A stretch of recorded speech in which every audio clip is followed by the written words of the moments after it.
Sejam bem-vindos ao canal Ler é Viver. Meu nome é Wander Pedroso e eu estou aqui para continuarmos a leitura do livro Céu e Inferno de Allan Kardec. Ok? Nós estamos no capítulo 4, O Inferno, Intuição das Penas Futuras, o Inferno Cristão imita o Inferno Pagão, os Limbos, Quadro do Inferno Pagão, Descrição do Inferno Cristão. Vai ser uma leitura um pouco longa, esse vídeo vai ficar um pouco longo, então já peço desde já que vocês compartilhem esse vídeo, deixem o like de vocês, que vocês vão gostar do vídeo, eu tenho certeza que vocês vão gostar dessa leitura. E o principal, que vocês se inscrevam no canal, para que o canal Ler é Ver possa crescer ainda mais rápido, ok? Vou dar um tempinho para vocês aí. Já se inscreveram? Já deixou o like? Legal. Então vamos começar com o capítulo 4, O Inferno, Allan Kardec, parte 1 do livro, tá, gente? Intuição das penas futuras. Em todos os tempos, o homem acreditou por intuição que a vida futura deveria ser feliz ou infeliz, em razão do bem ou do mal que se tivesse praticado na Terra. Mas a ideia que ele fez a esse respeito estava relacionada ao desenvolvimento de seu senso moral e com as noções mais ou menos corretas que ele fazia do bem e do mal. As penas e recompensas eram reflexos dos instintos que nele predominavam. Foi assim que povos guerreiros colocavam a felicidade suprema nas honrarias tributadas à sua bravura, os povos caçadores na abundância da caça, e os povos sensuais nas delícias da voluptuosidade, enquanto o homem for determinado pela matéria, só poderá compreender imperfeitamente a espiritualidade. Eu sempre dou uma enroscada nessa palavra, gente, por mais que eu leia ela. A espiritualidade. Isso porque ele fez das penas e dos gozos futuros um quadro mais material do que espiritual. Imaginou que se deve beber e comer no outro mundo, mas melhor do que na terra, e dispondo de coisas melhores. Chegando a um certo nível, vamos encontrar em suas crenças quanto ao futuro uma mistura de espiritualidade e materialidade. É por isso que ao lado da beatitude contemplativa, ele coloca um inferno de torturas físicas. Gente, não se esqueçam de deixar o like, não se esqueçam de compartilhar esse vídeo, que ele é muito importante, e principalmente se inscreve no canal, tá bom? Se inscreve no canal para poder fortalecer a gente aí, tá? Não podendo conceber senão aquilo que ele via, o homem primitivo calcou naturalmente seu futuro com base no presente, para compreender coisas diferentes daquelas que via. Faltava-lhe o desenvolvimento intelectual que só com o tempo realizaria. Do mesmo modo, o quadro que compôs dos castigos da vida futura é o reflexo das maldades da humanidade, apenas numa proporção maior. Ele reuniu todas as torturas, todas as aflições que encontrou na Terra, no sentido que o levaria mais tarde a compreender o mundo espiritual. Estando ainda pouco desenvolvido, não lhe permitia senão conceber sofrimentos. Adoro chá. Sofrimentos materiais. É por essa razão que, executando-se algumas diferenças na forma dos infernos, de todas as religiões se assemelham. O inferno cristão imita o inferno pagão. O inferno cristão imita o inferno pagão. Vamos lá? Vamos ver o que ele quer dizer com isso? O inferno dos pagãos, descrito e dramatizado pelos poetas, foi o modelo mais grandioso de todos. Ele perpetuou no inferno dos cristãos, que tem igualmente seus aspectos poéticos. Ao compará-los, encontra-se exceção feita a alguns nomes e algumas variantes dos detalhes. Numerosas analogias. Em todas, o fogo material é a base dos tormentos, porque o fogo é o símbolo dos sofrimentos mais cruéis. Mas o que é estranho, os cristãos em diversos pontos reforçam ainda mais a ideia de infernos dos pagãos. Se esses últimos tinham no inferno, que retrataram o caldeirão dos danados, a roda de Ixon, o rochedo de Sísifo, os suplícios para eles eram individuais. O inferno cristão tem caldeirões ferventes para todos, cujo véu os anjos levantam, para ver as contorções dos danados. E Deus escuta sem piedade os gemidos desses por toda a eternidade. Os pagãos nunca pintaram os habitantes dos Campos Elíseos contemplando os suplícios do Tártaro. Como os pagãos, os cristãos têm seu reino dos infernos, que Satanás que é Satanás. Mas não é aquele gatinho da Bruxa do 71, não, tá? Ei, Satanás, é você, Satanás? Não é ele, não. E o buraco é mais embaixo. Com a diferença que Plutão se limitava a governar o Império Sombrio, mas não era mal. Ele retinha para si aqueles que haviam feito mal, por aquela era sua missão. Não buscava induzir os homens ao mal, para dar-se ao prazer de vê-los sofrer, ao passo que Satanás recruta por toda parte as suas vítimas e deleita-se em atormentá-las por sua legião de demônios armados com tridentes, para fazê-las padecer no fogo. Chegou-se mesmo a discutir sobre a natureza desse fogo, que sem cessar queima os danados sem consumir-se jamais. Perguntava se seria de betume, ou de pelo menos inflamados, ou de pelos inflamados. Acabou-se por concluir que seria um fogo de betume. O inferno cristão não perde em nada para o inferno pagão. Gente, esse capítulo é sensacional. Ele traz em miúdos todas as visões sobre o inferno de praticamente todas as religiões e o ponto de vista do Espiritismo. Vale muito a pena assistir esse vídeo até o final, ok? Vale muito a pena assistir esse vídeo até o final. E vale mais a pena ainda compartilhar, deixar o seu joinha, comentar principalmente se você está gostando e o que você está entendendo desse capítulo, e se inscrever no canal. Valeu? As considerações que fizeram com que os antigos definissem uma localização para a morada da felicidade são as mesmas que fizeram com que fosse determinado o local dos suplícios. Tendo os homens colocado o primeiro nas regiões superiores, era natural que colocasse o segundo em lugares inferiores, ou seja, no centro da terra, para a qual certas cavidades sombrias e de aspecto terrível serviriam de entrada.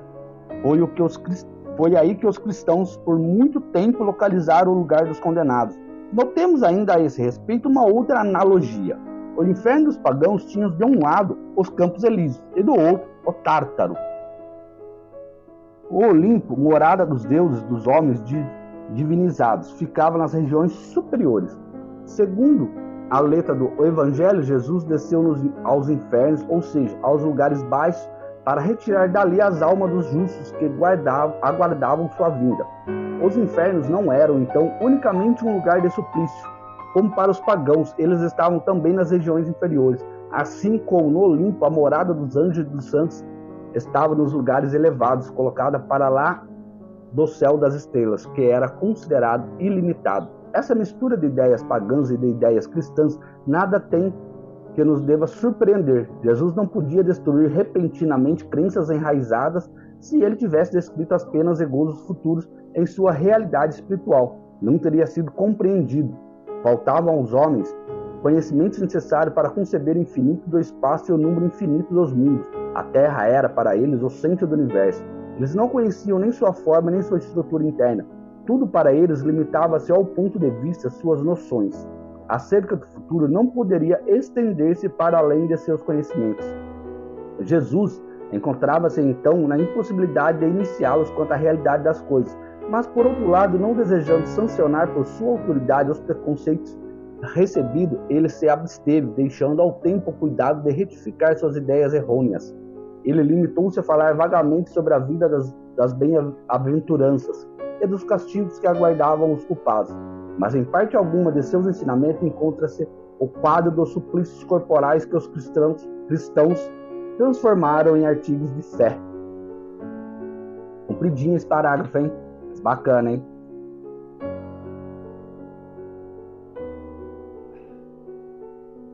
Bom, deu tempo de você se inscrever aí enquanto eu tomava minha água? Deu tempo de você já compartilhar e já deixar seu joinha? Valeu, então vamos continuar a leitura. Eis aí como as ideias do inferno pagão se perpetuaram até nossos dias. De tempos em tempos, é verdade, homens mais adiantados que o vulgo encaram as penas futuras sob um aspecto mais racional, mas não puderam triunfar sobre a ignorância e as crenças sustentadas de propósitos por interesses particulares. Foi necessária a difusão das luzes nos tempos modernos e o desenvolvimento da inteligência humana para fazer-lhes justiça. Mas então, como nada de positivo veio substituir as ideias recebidas, há um longo período de crença cega, de crença cega sucedeu, como transição ou período da incredulidade, a qual a nova revelação vem por termo. Era preciso demolir antes de reconstruir, pois é mais fácil fazer aceitar justas aquelas que não creem em nada, porque eles sentem que lhes falta alguma coisa, do que aqueles que têm uma fé robusta naquilo que é absurdo. As descobertas científicas desalojaram o inferno do centro da Terra, como elas baniram o céu empírio, mas elas não destruíram o princípio das penas e das recompensas, porque esse princípio está de acordo com a justiça de Deus. Com o progresso das ideias, a crença simplesmente modificou-se para um sentido mais racional, uma relação à natureza dessas penas e recompensa. Perguntou-se então onde estava o inferno, como se havia perguntado onde estaria o céu. Durante o tempo, a crença flutuou incerta a respeito de ambos os pontos. A revelação moderna vem hoje fixar a opinião, apresentando-nos a situação daqueles que sofrem, como nos apresenta a situação dos que são felizes, pelos exemplos que coloca sob nossos olhos. Ela nos ensina que a alma sofre. No mundo invisível, todo o mal que fez, todo o bem que ela poderia ter feito, mas que não fez durante a vida na Terra. Ensina-nos que a alma não é condenada a uma pena absoluta, uniforme e por um tempo determinado, mas que ela sofre as consequências naturais de todas as más ações, até que ela melhore pelos esforços pela sua vontade. Ela carrega em si mesma seu próprio castigo. Não importa onde esteja, não há para tal necessidade de um lugar circunscrito. O inferno está assim em toda parte, onde haja almas sofredoras, assim como o céu está em toda parte onde haja almas felizes, o que não impede nem as sofredoras nem as felizes de se agruparem por semelhança de condição ao redor de determinados centros. A alma sofre pena de suas imperfeições tanto na condição de espírito quanto na condição de encarnada, mas aquelas que são imperfeitas, estando excluídas dos mundos felizes, nos quais elas perturbariam a harmonia, são relegadas aos mundos física e moralmente menos adiantados, onde espiam suas faltas através das tribulações da vida, até que elas mereçam encarnar-se nos mundos superiores. Se é possível conceber um inferno localizado, é nos mundos de expiação, pois é ao redor desses mundos que pululam igualmente os espíritos imperfeitos desencarnados, que aguardam uma nova encarnação, a qual, permitindo-lhes reparar o mal que fizeram, ajudará em seu adiantamento. Caramba, pessoal! O chá tá bom, viu? Já se inscreveram? Compartilharam? Deixaram joinha? Tudo certinho? Bora, vamos continuar então. Pela localização do céu e do inferno, as regiões cristãs foram levadas a admitir para as almas apenas duas situações extremas: a felicidade perfeita e o sofrimento absoluto. O purgatório nada mais é que uma condição intermediária momentânea, sendo que ao sair dela as almas passam sem que haja uma transição para a morada dos bem-aventurados. E não poderia ser diferente, se tornar-se como base a crença na determinação definitiva do destino da alma após a morte. Se há apenas duas moradas, a dos eleitos e a dos condenados, não é possível admitir variedade de graus em cada uma delas, sem aceitar a possibilidade de as franquear, ou que as levaria por consequência ao progresso. Ora, se há progresso, não haveria sorte definitiva. Se há sorte definitiva, não há progresso. Parece bem óbvio isso, né, gente? Jesus resolve essa questão quando diz: há muitas moradas na casa do meu Pai. Vocês entendem que o Espiritismo não veio para arrumar quizumba com as outras religiões? Só para explicar mais miudinho, mais mastigadinho, coisas que as pessoas entendem errado. Os limbos. Agora vai falar dos limbos, gente, tá? Bom, espero que vocês já estejam inscritos. Se não estão, se inscrevam, tá bom? Deixa o like e compartilha. A igreja admite, é verdade, uma posição especial em certos casos particulares. As crianças mortas em tenra idade, não tendo feito mal, não podem ser condenadas ao fogo eterno. Por outro lado, não tendo feito bem, elas também não têm qualquer direito à felicidade suprema. Faz total sentido para mim. Elas estariam, então, diz a igreja, no limbo, condição mista que jamais foi definida, na qual, ainda que não sofrendo, elas também não gozam de felicidade perfeita. Mas uma vez que sua sorte está irrevogavelmente fixada, elas estarão privadas dessa felicidade pela eternidade. Essa privação, já que não dependeu delas, equivale a um suplício eterno não merecido. Para mim não fica dúvida, entendeu? Faz total sentido para mim. Tem que ter uma evolução, tem que ter um porquê. O mesmo acontece com o selvagem, que não tendo recebido as graças do batismo, nem luzes da religião, pecar por ignorância, abandonando os seus instintos naturais, não podendo ter nem a culpa nem os méritos daqueles que puderam trabalhar com o conhecimento de causa para o seu adiantamento. A simples lógica receita uma tal doutrina em nome da justiça de Deus. A justiça de Deus está inteira nessa palavra do Cristo. A cada um segundo suas obras. É preciso que por isso se entenda as obras boas e más, que foram realizadas livremente, voluntariamente, as únicas pelas quais se pode ser responsável, o que não é o caso da criança, nem do selvagem, nem daquele que não recebeu esclarecimento. Linda, tá bonita, tá bonita. Tá bom, para ir para festa do Brega, tá legal. Não, mas tá legal. Agora, papai vai continuar. É que a minha filha, gente, tem a festa do Brega hoje na escola. Então ela veio mostrar pra mim a roupinha dela de Brega. Eu achei que ela tá linda, mas eu sou pai. Então, no ponto de vista dela, ela tá Brega. Vamos continuar a leitura? Vamos? Esse entretenimento que eu tive com a minha filha foi só para vocês poderem se inscrever, compartilhar e deixar seu joinha. Tá muito bom essa leitura, né, gente? Vamos falar, tá gostosa. Não tá uma leitura cansativa, vai. Se falar que essa leitura tá cansativa, você é um mentiroso. Essa leitura tá gostosa, então vamos continuar. Quadro do inferno pagão. Só conhecemos o inferno pagão através das composições dos poetas. Homero e Virgílio nos deram a definição mais completa, mas devemos considerar as exigências formais da poesia nessas descrições. A de Fénelon, no Telemaco, embora originária da mesma fonte quanto as crenças fundamentais, tem a simplicidade mais precisa da prosa, descreve o aspecto lúgubre dos vários lugares e procura ressaltar, sobretudo, o gênero dos sofrimentos a que são submetidos os culpados, estendendo-se bastante quanto ao destino dos maus reis. Isso em virtude da instrução que dava ao seu aluno real. Por mais popular que seja sua obra, muitas pessoas não terão de memória essa descrição ou não puderam refletir bastante sobre ela para fazer uma comparação. Eis porque julgamos útil reproduzir os trechos que apresentam relação mais direta com o nosso assunto, ou seja, aqueles que se referem especialmente às penas individuais.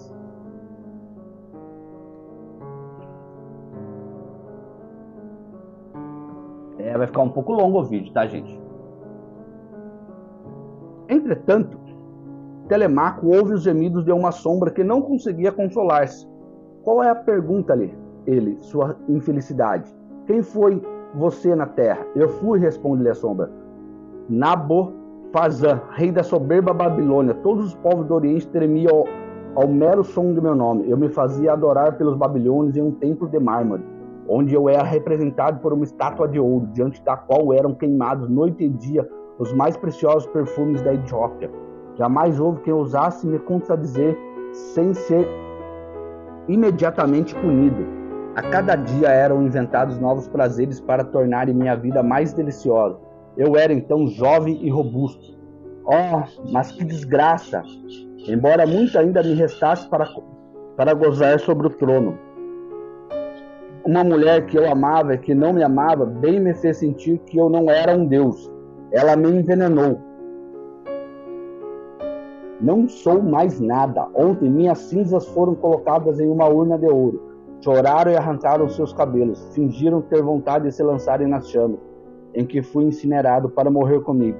Ainda vão gemer aos pés do túmulo soberbo, onde minhas cinzas foram depositadas.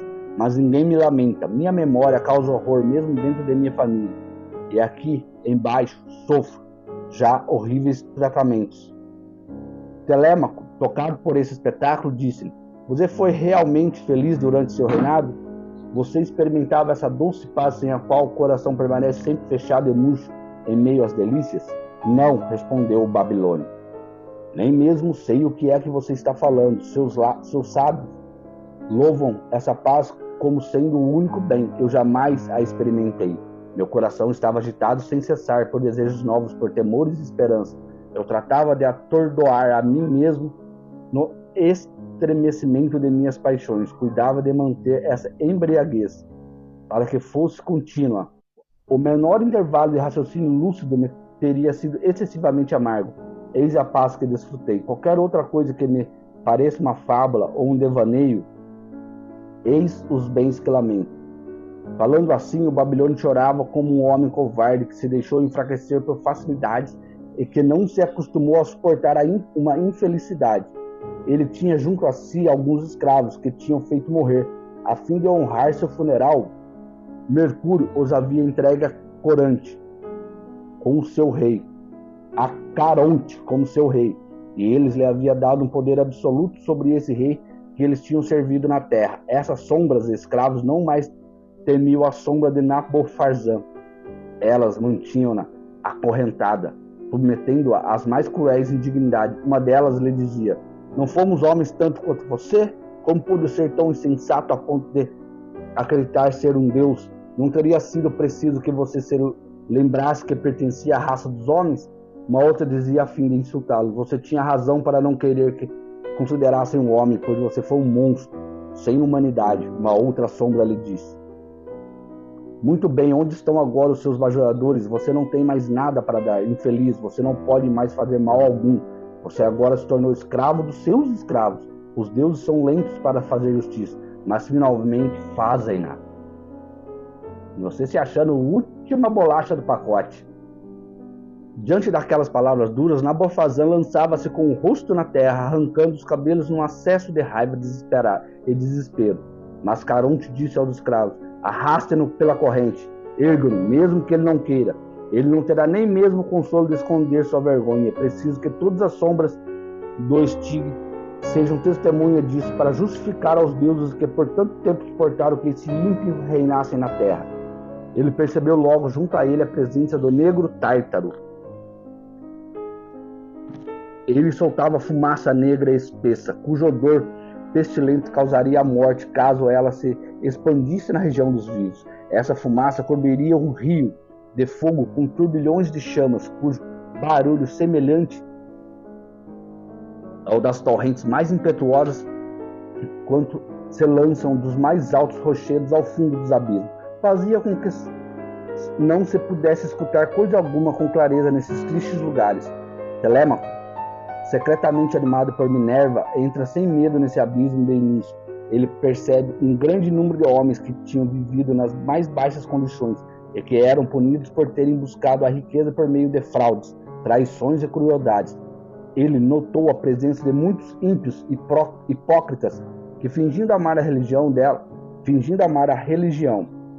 se haviam servido como um belo pretexto para concentrar sua ambição, aproveitando-se de homens crédulos. Telêmaco, secretamente animado por Minerva, entra sem medo nesse abismo. De início, ele percebe um grande número de homens que tinham vivido nas mais baixas condições e que eram punidos por serem buscados a riqueza por meio de fraudes, traições e crueldade. Ele notou a presença de muitos ímpios, hipócritas, que, fingindo amar a religião dela, se haviam servido como um belo pretexto para contentar sua ambição, aproveitando-se de homens crédulos. Esses homens que tinham abusado da própria virtude, embora ela fosse o maior dentre os dons dos deuses, eram punidos como os mais celerados dos homens. Os filhos que haviam matado seus pais e mães, as esposas que haviam manchado suas mãos no sangue de seus esposos, traidores que haviam entregue a pátria, violando todos os juramentos, sofriam penas menos cruéis que esses hipócritas. Os 3 juízes dos infernos assim haviam desejado, e eis aqui sua razão. Esses hipócritas não se satisfazem em serem maus com o resto dos ímpios. Eles querem ainda passar por bons e fazem, por sua falsa virtude, que os homens não queiram mais acreditar na virtude verdadeira. Os deuses dos quais eles se serviam e que eles tornaram desprezíveis para os homens sentem prazer em emprestar todo o seu poder para vingar-se de seus insultos. Ao lado desses estavam outros homens que o vulgo não considera culpados, mas que a vingança divina persegue sem piedade. São os ingratos, mentirosos, bajuladores, que eles louvaram ou vícios, críticos malaciosos, que não temeram a manchar a mais pura virtude. Enfim, aqueles que julgaram temerariamente, sem conhecer as coisas a fundo, prejudicando assim a reputação dos inocentes. Telêmaco, vendo os 3 juízes que estavam sentados e que condenavam um homem, ousou perguntar-lhes qual teria sido seu crime. Imediatamente o condenado, tomando a palavra, bradou: jamais fiz mal algum, coloquei todo o meu prazer em fazer o bem, fui magnífico, liberal, justo e compassivo. No que me poderão acusar? Nesse momento, Minos lhe disse: de nada o acusamos em relação aos homens, mas será que você não devia menos aos homens do que aos deuses? Que justiça é essa, então, da qual você se vangloria? Você não faltou com dever algum em relação aos homens, que nada são. Você foi virtuoso